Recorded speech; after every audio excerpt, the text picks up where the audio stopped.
On a le scroll de continuer la Torah 56 du Likutei Moharan avec le Pérouche la Malchut du Rav Arush et Yechie. Et on reprend rapidement la Hothe qu'on avait aperçue la dernière fois dans le dernier cours pour se remettre un petit peu dans le bain. Et ça tombe bien, Baruch Hashem, on est à quelques jours de Purim et on va parler justement de Amalek, du combat de Amalek. Donc on reprend la Hothe. Donc dans la Hothe, il nous dit Rabbeinu Akadosh, Ukneged Malchut Ikdusha, Yesh Malchut Arsha, Inu Malchut Aman Amalek. On regarde de la royauté de la Kedusha, qu'on a vu qu'elle est représentée par Mordechai, par le Tzaddik, qui va étudier la Torah, qui va dévoiler qu'Hachem il est partout, qui nous aime d'un amour qui dépend de rien. Donc comprenez bien, la royauté de la Kedusha, elle dépend de la conscience qu'Hachem il est partout. C'est la Emouna. C'est la conscience qu'Hachem il est partout, qu'Hachem il vitalise tout. Quand même dans les fautes, Akadosh Baruch Hu, il est avec toi, que la Torah elle est avec toi, c'est la Emouna. Le Malchut Kedusha, c'est la Emouna, c'est l'attitude de la Torah, du Tzaddik, qui amène à la Simcha, qui amène à la joie. De l'autre côté, il va y avoir la royauté du mal qui va être Aman Amalek. J'ouvre une parenthèse, j'en profite vu qu'on est, on est à quelques jours de Purim, le Rav Shalom Arush chez Yechie dans le Shabbat, dans la dracha du Shabbat, il a expliqué que c'est quoi Aman, c'est quoi Amalek. Amalek, c'est le doute. Est-ce que Hachem il est parmi nous? Est-ce que Akadosh Baruch Hu, il nous aide? Est-ce qu'il nous aime? Est-ce qu'Akadosh Baruch Hu, il veut m'aider? Est-ce qu'Hachem il pense à moi? Est-ce qu'Hachem il ressent mon problème? Est-ce qu'Hachem il est avec moi dans ma galère? Peut-être qu'Akadosh Baruch Hu, Hachem il n'est pas là. Est-ce qu'il écoute mes prières? Est-ce qu'il n'écoute pas mes prières? Amalek, c'est le Safek, Gematria Safek. Ken? Et Aman, Aman, lui, c'est celui qui a dit Kolze et Noshoveli, 208 enfants. Parnassa, sans fin. Il dirige le monde entier. Il y a un juif qui ne se prosterne pas devant lui, Mordechai. Il dit tout ce que j'ai, ça ne me sert à rien. Ça vaut rien tant que ce juif ne se prosterne pas devant moi. C'est l'ingratitude. C'est l'ingratitude. C'est ça. Hein. Toute la force de Aman Amalek, c'est le doute dans la prière, le doute sur Akadosh Baruch Hu dans la Emouna et l'ingratitude de ne pas voir tout le bien que Akadosh Baruch Hu fait. Donc le Rav nous a dit, c'est une petite parenthèse, c'est pas ce qu'il ramène Rabbi Nachman ici dans les mots, mais j'en profite pour la définition de la clipa de Aman Amalek, de la royauté du mal. Quand tu es triste, quand tu es inquiet, quand tu es anxieux, quand tu es apeuré, quand tu es en train de te plaindre, tout ça c'est Aman Amalek. C'est quoi maintenant la royauté de la Kedusha, la royauté de Mordechai et Esther? C'est quand tu te mets à prier.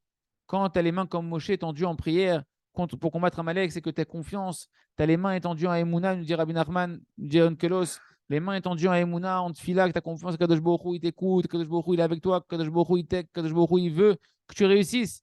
Et, et comme ça, tu es face à Amalek. Parce que ça, c'est le combat de Moshe contre Amalek. C'est la Emouna, c'est la Tfila. Ken. Il nous dit par contre, c'est quoi le combat pour effacer Aman? C'est la Simcha, le remerciement. Quand tu vois, quand tu prends conscience combien tout le bien que Kadosh Baruch Hu te fait, tous les bienfaits que tu as dans ta vie, que tu regardes tous les points positifs et tu remercies à Kadosh Baruch Hu et que tu es Bessimcha, là, tu es en train d'effacer Aman qui lui dit non, ça vaut rien. Tu dis non, au contraire, tout ça vaut. Même mon Yetzirara, ça vaut. Grâce à mon Yetzirara, j'ai tout mon travail, j'ai tout mon lien avec Kadosh Baruch Hu, etc., etc. Je ferme la parenthèse. Kamash Katouv, Réchid Goïm Amalek. Donc Rabbeinu nous avait prouvé, d'où on voit que Amalek, ça représente la royauté du mal. Et bien c'est marqué Réchid Goïm Amalek, la tête des peuples, c'est Amalek. Donc la tête, c'est la dimension de royauté. Et donc c'est dans les Goïm, dans le mal, c'est Amalek. Vezel et Omadze. Et donc Hachem, il a mis une royauté en face de l'autre royauté, celle du bien et celle du mal. Qui malchut ikdusha ou prinat measef lechol machanot, כמו שכתוב, סוד דבר כל נשמע את עולים ירא, זה בחינת מלכות, כמו שכתוב, אלמלא מוראה של מלכות. On avait vu la dernière fois, donc je reprends rapidement. Ils avaient dit, parce que la royauté de la Kedusha est la dimension du chevet de Dan, de la tribu de Dan. Dan, c'est celui dans les campements du désert, quand il y avait les nuées de gloire, qu'on se déplaçait dans le désert. Chaque tribu, elle se déplaçait dans une position qui correspondait à sa tribu. Il marchait en tribu. Et il y avait celui qui fermait le camp, le campement, qui clôturait la marche, qui était celui qui met à Seb les Machanot, qui va réunir tous les camps. D'accord? C'était Dan. S'il y en a un qui était perdu, il était récupéré par Dan. S'il y en avait un qui était même des objets perdus, il revenait chez Dan. C'était celui qui fermait le camp.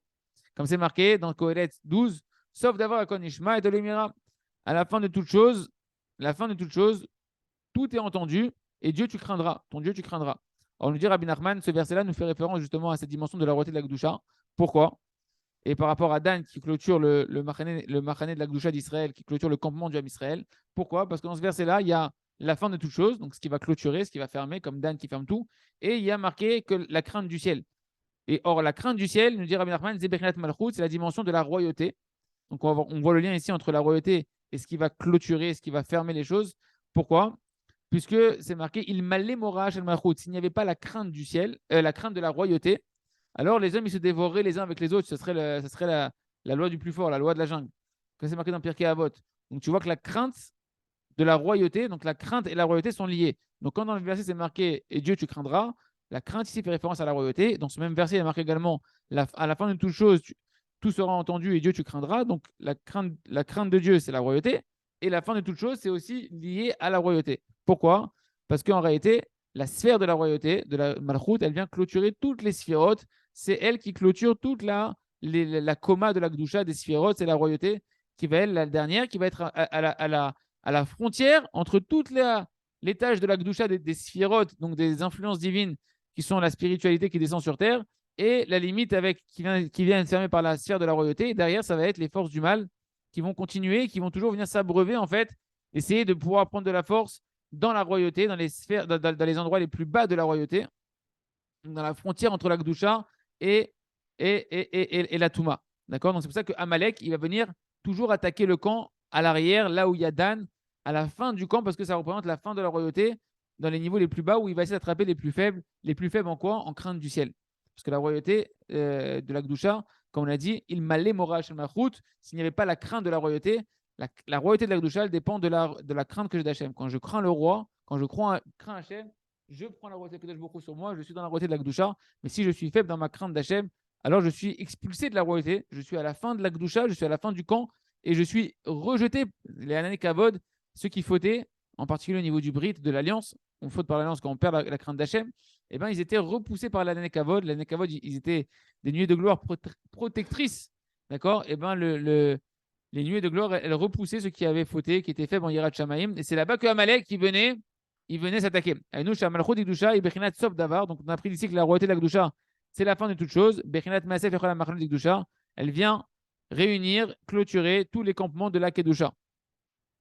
Car c'est ce que donc, le Ravarouche explique dans Shamalchut, c'est la dernière sphère, c'est la sphère la plus basse, la royauté, de toutes les sphérotes. C'est ça qu'on appelle la Mea Sefet, celle qui va réunir, qui va clôturer. Et donc, elle est la dernière dans le sens où elle est à l'arrière et elle est la frontière, encore une fois, entre le camp de Israël qui est la Gdusha et la Touma, là où va venir Amalek attaquer ceux qui sont justement à la traîne, qui sont fatigués dans leur service divin. Et toute la fatigue, en fait, on la comprend par rapport à ce que j'ai dit un petit peu tout à l'heure, une personne qui n'est pas dans la joie de vivre, qui ne voit pas les bienfaits d'Akadosh Baruch Hu, qui ne remercie pas Akadosh Baruch Hu pour sa Torah, pour ses mitzvot, pour sa kippa, pour ses péotes, pour son Shabbat, pour toutes les choses merveilleuses qu'il y a dans sa vie, pour la vie, la santé, toutes choses. Celui-là, il est faible. Celui-là, il est faible. Celui qui n'est pas fort en sa émouna, qui n'est pas fort en sa prière, qui ne croit pas dans sa prière, qui ne croit pas que Hachem il écoute, celui-là, il est faible. Celui-là, on peut le faire tomber facilement, comme nous a dit le Rav Arush chez Shabbat. Il dit, dis-moi, quelqu'un qui est Samear Bechelko, qui est heureux de sa part, ça c'est tout le contraire de Haman Amalek. Quelqu'un qui est heureux de sa part, qui est dans la Emouna c'est être heureux de sa part. Il est heureux de sa part, il est heureux de sa Torah, il est heureux de ses mitzvot. Tu peux lui proposer des avérotes, celui-là? Mais attends, mon frère, qu'est-ce que tu veux chez moi? Moi, je suis rempli. Moi, je suis rempli de joie. Tu veux me proposer de la lourdeur? Ça ne me dit rien ton truc. Une personne qui faute, c'est que parce qu'elle est tombée de la joie de son service divin. Tant qu'une personne est dans la joie de son service divin, il est fort dans sa Kedusha.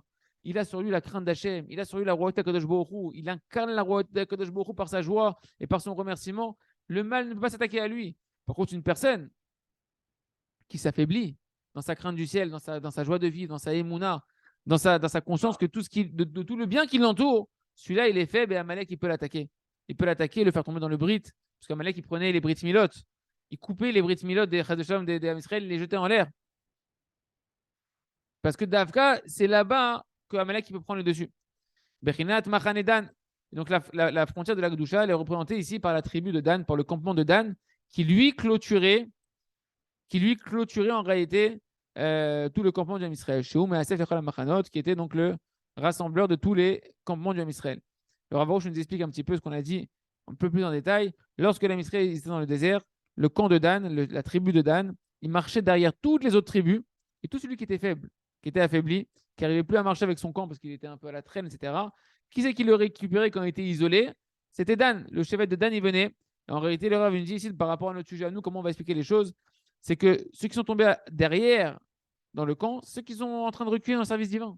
Ils sont en train d'être à la traîne dans le service divin, ils sont en train de traîner la patte, ils ont la flemme, oh là là, c'est fatigant, etc. J'en peux plus, c'est dur, Hachem, il n'est pas avec moi, j'ai l'impression que je suis tout seul, etc. Le Shevet Dan, qui représente la royauté de la Kedusha, Ken, il allait le récupérer pour le renforcer. Au niveau spirituel, ici, on voit ici cette image de la royauté qui vient, c'est le tzaddik, c'est Mordechai, Ken, qui vient ici pour le renforcer, pour lui dévoiler la lumière d'Hachem, que le Baruch Hu, il est avec toi, même dans ton obscurité, même dans ton sentiment d'abandon, Hachem, il est avec toi, etc., pour les ramener après dans leur tribu et les ramener dans leur place et dans leur avancée vers Akadosh Baruch Hu, dans leur service divin. Donc, Dan, il fait allusion à la royauté de la Kedusha, Ken. On va voir encore une autre notion par rapport à Dan et la royauté de la Kedusha, qui dina de malchuta dina. C'est marqué dans la Gemara Gitin, Ken et dans Baba Kama, page 113.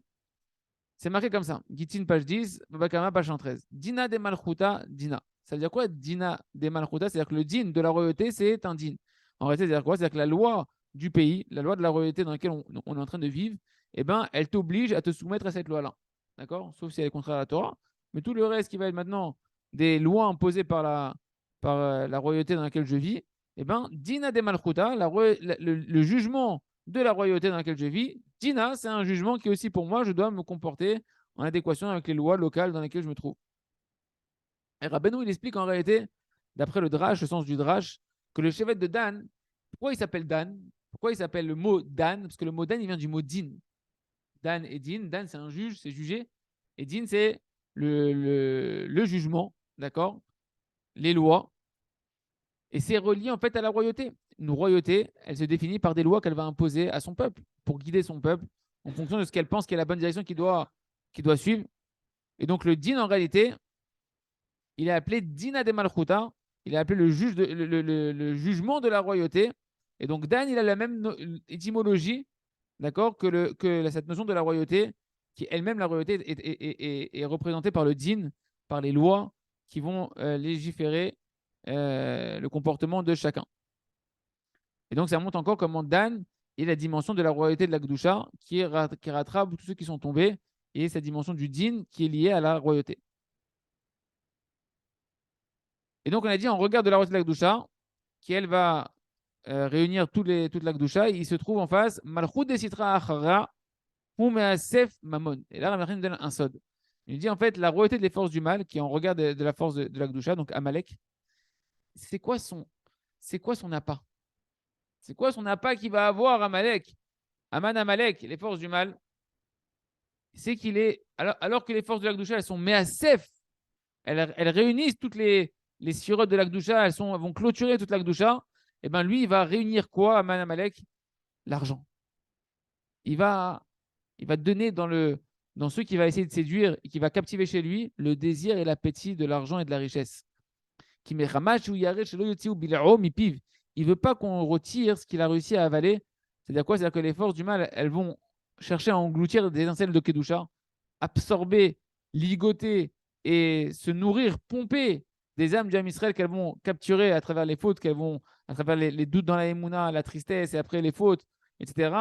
Elles captivent, alors elles prennent en captivité des âmes du Ham Israël, des étincelles de Kedusha qu'elles vont avaler pour prendre des forces, pour pouvoir vivre, pour pouvoir se répandre et répondre de Chadé Shalom ce qu'elles ont envie de répondre. D'accord? Et elles ne veulent pas maintenant recracher, se vider, d'accord? Se libérer cette énergie sainte, parce que tout le mal se vitalise de la sainteté. D'accord? Et elles ne veulent pas le relibérer. C'est leur force. Le monsieur est venu Hercule, il ne veut pas revenir un Somalien. Ken? Il ne veut pas libérer les étincelles de Kedusha qu'il a avalées. Alken ou Midgaber ou Measef Mamon. C'est pourquoi qu'est-ce qu'il fait? Il se renforce sur cette étincelle d'âme qu'il a captivée et il réunit de l'argent Shem Nitzotse Akdusha. Parce qu'en réalité, l'argent, la première nous explique qu'à son état spirituel, elle contient des étincelles de Kedusha extrêmement élevées. C'est pourquoi le Ham Israël, il est lié à l'argent et que le Ham Israël, il a aussi une envie de l'argent. Ce n'est pas pour l'argent en elle-même. À l'intérieur, il se cache derrière des étincelles de Kedusha qui sont liées à l'argent. On verra dans la Torah 60 du côté Moran que le tzaddik et les grands tzaddikim, ils ont besoin d'avoir énormément d'argent pour avoir des perceptions de la Torah qui sont très élevées et une largesse d'esprit qui dépend de l'argent. Et dans l'argent, il y a en réalité une spiritualité extrêmement grande qui permet d'avoir des suppléments de Nitzotzot Akdusha, des étincelles de sainteté. Et le Parperot, la Chorma, grand commentateur du côté Moran, Rabbi Nachman, il explique qu'en réalité, La Malchut Arsha'a, la royauté du mal, elle a peur en permanence de la royauté de la Gdusha. Parce qu'on a vu que quoi? La royauté de la Gdusha, c'est Mordechai. Mordechai étudie la Torah, Bigdusha ou Tara. Il dévoile la conscience qu'Hachem, il est partout, même dans le ventre du Yetzer Hara, même dans le ventre du serpent dans lequel tu as été avalé, même dans la prison de Haman Amalek. Là-bas, Hachem, il est avec toi, Hachem, il t'aime. Il a dit qu'une fois que tu as trouvé ça, eh ben, le mal, il tombe. Donc, elle a peur en permanence. Ils ont en permanence peur quoi, les forces du mal? Ben, qu'on libère, que la force de la Gdusha, du Tzadikim, elle va par la Torah libérer les âmes qui sont coincées là-bas dans l'illusion que Hachem il n'est pas avec eux, qu'elles sont perdues, qu'elles sont emprisonnées, qu'on ne peut plus les sortir, etc. etc. C'est quoi Yaman Amalek? C'est lié ouche. T'es perdu, frère, t'es enfermé, t'es ligoté, t'es menotté, t'es cadenassé, tu peux plus sortir de là-bas. T'es dans un coin, tu peux plus bouger.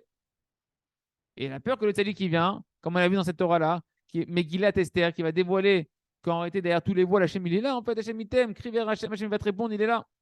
Alors qu'est-ce qu'elles font? C'est quoi leur stratagème? Tant que les âmes d'Israël elles sont encore dans le voilement, qu'elles pensent qu'elles sont dans la dépression, qu'Hachem n'est pas avec eux, qu'elles ne pensent pas à Hachem, qu'elles n'ont pas conscience d'Hachem, elle va les séduire. Et elle va essayer de les séduire avec quoi? Avec de l'argent, avec de l'or, avec de l'appétit, de Parnassa, etc. Et comme ça, en réalité, quand une personne elle est maintenant dans la soif de l'argent, parce qu'elle n'est pas connectée à la Gdusha en ce moment, en ce moment elle est endormie. Donc quand elle est connectée à l'argent, et elle pense encore à l'argent, encore à l'argent, qu'est-ce que tu veux dire, Rabbi Nachman? Le problème, c'est quoi? Pourquoi les gens ils sont loin d'Hachem? Parce qu'ils ne font pas le temps de prendre Yishuv à date. Ils ne prennent pas le temps de réfléchir un tout petit peu où ils vont, c'est quoi le but de la vie, c'est quoi qui me rend heureux, qu'est-ce que je cherche vraiment. Et ça, l'appétit de l'argent, les amis, l'appétit, la soif de l'argent et de la richesse, ça empêche l'homme de réfléchir. L'homme, il est constamment en train de penser à son business, comment je vais gagner encore plus, encore plus, encore plus. Et ça empêche en réalité les Neshamot de pouvoir revenir dans la royauté de la Gdusha. Parce qu'elles sont captives, elles sont en captivité dans les forces du mal, qui leur rendent quoi une fois qu'elles sont chez elles? La ta'avat mamon, le désir de l'argent pour ne pas te laisser réfléchir et entendre les appels de la Torah, les appels de la Torah qui sont liés à ta neshama, que ta neshama a la soif de Torah. Et donc il nous dit, le Rav ici, il nous explique dans Shalom Malchut qu'en réalité, il faut comprendre conscience que la guerre entre les forces du mal et du bien se situe au niveau des étincelles de Kedusha. Et que c'est ça qui est toutes ces étincelles de sainteté, elles se sont éparpillées dans le monde. Vem bechinat agevanim ilain. Ces étincelles de Kedusha, elles scintillent, elles ont une couleur, d'accord? Nous, on aime un monde en couleur, on aime des dessins en couleur. Les couleurs, ça donne de la spiritualité, ça donne de la grâce aux choses, ça donne de l'attirance aux choses, d'accord? Eh bien, ces étincelles de Kedusha, au niveau spirituel, elles sont des couleurs célestes très élevées. Et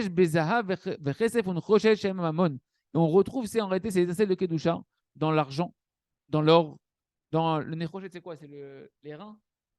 Le cuivre, je ne sais plus. Comment on traduit en français? Nechochet. Le cuivre. D'accord? Il me dit dans ces métaux précieux, il y a à travers ces couleurs-là, pourquoi tout le monde court derrière? Il y a des étincelles de Kedusha. Chez Mamamon, on avait vu que les Goïms, ils ont soif du dinar du juif. Il avait dit Rabbi Nachman, ils veulent l'argent du juif. Parce que chez le juif, l'argent, il scintille. Le côté spirituel de l'argent, il scintille. Dès qu'ils rentrent chez les Goïms, comme ils n'ont pas ce lien spirituel à l'argent, du coup, eh ben, ça ne scintille plus. Donc, ils veulent toujours prendre l'argent du juif. Je ferme la parenthèse. Et donc, l'argent, eh ben, il y a dedans des étincelles de Kedusha qui sont appétissantes pour les forces du mal. Et donc, elles convoitent les forces du mal, cette spiritualité qui est dans l'argent. C'est quoi Amalek? Ken, il va attraper cet argent-là et attraper les gens et eux-mêmes, il va les attirer à courir derrière l'appétit qu'il y a dans l'argent, mais de manière négative, pour les garder dans son emprise. Et là, Rabbi Nachman nous dit c'est ça le désir de la richesse. Là, il ne parle pas comme ailleurs dans l'écouté Moran, où Rabbi Nachman il parle en général de la ta'avat mamon, le désir de l'argent. Ici, comme dans la Torah 13, il dit le Ravarouche, il nous dit ici que Torah 13, et ici, Rabbi Nachman il parle de la ta'ava, de la richesse. Pas stam de l'argent, de la richesse. Parce qu'on parle ici de la royauté. La royauté, elle ne veut pas juste un peu d'argent, un peu plus d'argent. Un roi, c'est par définition, c'est une notion d'argent énorme. C'est au-delà de la mesure normale. Donc, comme on parle ici d'un combat entre deux royautés, du mal et du bien, ce qui va les unir, eh ben, effectivement, c'est cette dimension de l'argent, mais dans l'extrême. D'accord? On verra que, encore une fois, que dans la royauté du bien, même les tzadikim comme Moshe Rabbeinu, comme Rabbi Danassi, comme Ravashi, qui ont dévoilé la Torah à leur génération, ils ont eu énormément de richesses. Parce que la royauté, pour qu'elle se dévoile, il y a besoin de la richesse. On verra, c'est une autre Torah. Et on voit également que tout celui qui a de la richesse, tout le monde se tourne vers lui. Tout le monde a besoin de lui, dirait Ben Nachman dans l'écouter Moran, Tiana, Torah Bet. Tout le monde a besoin de lui. Quelqu'un qui a de la richesse et de la royauté, on se tourne vers lui. La différence entre la royauté de l'Akdoucha et du mal, c'est que dans l'Akdoucha, hein, l'homme, même s'il va avoir de la richesse, il n'a pas, pas de désir de l'argent. Il n'a pas soif de l'argent. Les tzadikim, ils n'ont pas soif d'argent. Leur soif, c'est que d'Hachem. Ils veulent que Hachem. L'argent, c'est un moyen soit de percevoir Hachem, comme on verra que ça donne des facultés de compréhension plus larges, ou bien de pouvoir faire tourner le monde et le business d'Hachem, ouvrir des yeshivot, faire du chesed, etc., etc. Mais ils n'utilisent pas l'argent comme une soif en soi. C'est ce qu'on appelle de la hashirut d'Ikdusha. C'est de la richesse du côté saint. Mais celui qui a en réalité de la désir de l'argent et non pas du désir d'Hachem, eh bien, qu'il sache que sa richesse, c'est en réalité pour l'instant de la royauté Chas Shalom de l'autre côté. Et qu'il va falloir apprendre à la recanaliser pour que ce soit véritablement une richesse de la Kedusha. C'est pourquoi Amalek, Ken, Amalek, on a dit que c'est la royauté du mal, qu'elle elle donne un surplus d'argent de vouloir attirer le Ham Israël à courir encore après l'argent pour les garder en captivité chez eux. Rodef et Machanedan, elle va en permanence attaquer qui dans le campement du Ham Israël, Amalek? Le camp de Dan, qui est le dernier qui ferme le camp. Pourquoi? Parce que le camp de Dan, on a expliqué maintenant que c'est quoi? Shu Bechinat Malchut Ikdusha, canal. C'est la royauté du bien, comme on a vu. Et la royauté du bien, elle aussi, elle comprend l'argent. Et elle est la frontière entre le bien et le mal. Comme c'est marqué à propos de Amalek. Et qu'est-ce qu'il a fait, Amalek? Il a attrapé ceux qui étaient faibles, qui marchaient derrière toi dans le camp, qui étaient fatigués et qui n'avaient pas la crainte du ciel. C'est-à-dire quoi? C'est quand que Amalek qui peut attaquer le Ham Israël, c'est quand on est affaibli. Quand le Ham Israël, il n'a pas la force de la royauté de la Gdusha. Il est à la fin de la royauté de la Gdusha, il est au niveau du Machanedan, mais il n'est pas dans la royauté de la Gdusha avec toute la force de la royauté de la Gdusha. Il est faible. L'argent, peut le séduire. Les passions, elles peuvent le séduire. Il est faible dans sa émouna. Il est faible dans sa joie de vivre, dans le fait d'être heureux de sa part. Il est faible dans cette fille-là. Shubrinat tiré Elohim. Il n'est pas dans la dimension de la royauté, de la crainte du ciel. Il est faible dans sa crainte du ciel. On a vu que la crainte et la royauté, ça va ensemble.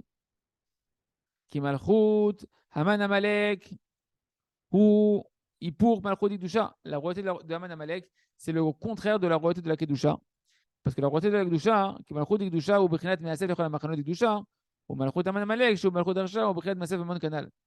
Il dit parce qu'on a dit que la royauté de la Kedusha, c'est celle qui va réunir tous les camps de la Kedusha, tandis que la royauté du mal de Haman Amalek, celle qui va réunir la royauté du mal, elle va réunir tout l'argent pour donner de l'appétit et garder en captivité les âmes du Ham Israël.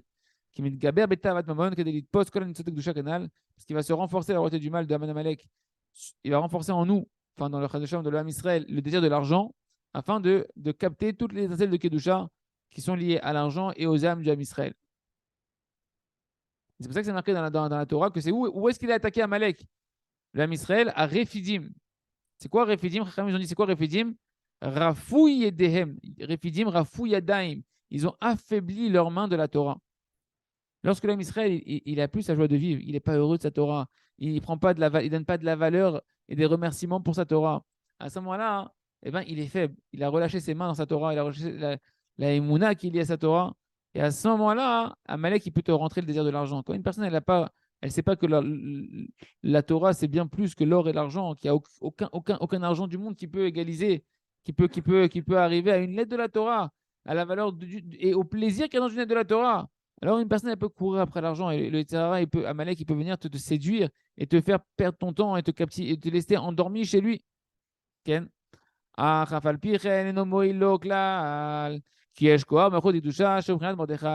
dit, malgré tout, Amalek, son combat, il est perdu d'avance. Pourquoi? Parce que la royauté de la Gdusha, elle a toujours de la force. Même s'il y en a qui s'affaiblissent, il y a toujours Mordechai. Et la dimension de Mordechai, c'est qui? Dans chaque génération, il y a un tzaddik qui est la dimension de Mordechai. La dimension de Moshe Rabbeinu.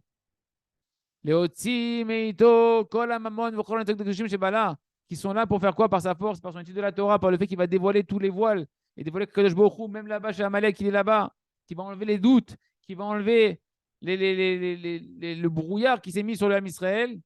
il a la force, Mordechai et la royauté de la Kedusha, de sortir de Haman et Amalek tout l'argent et toutes les aisselles de Kedusha qui ont été avalées par Haman et Amalek.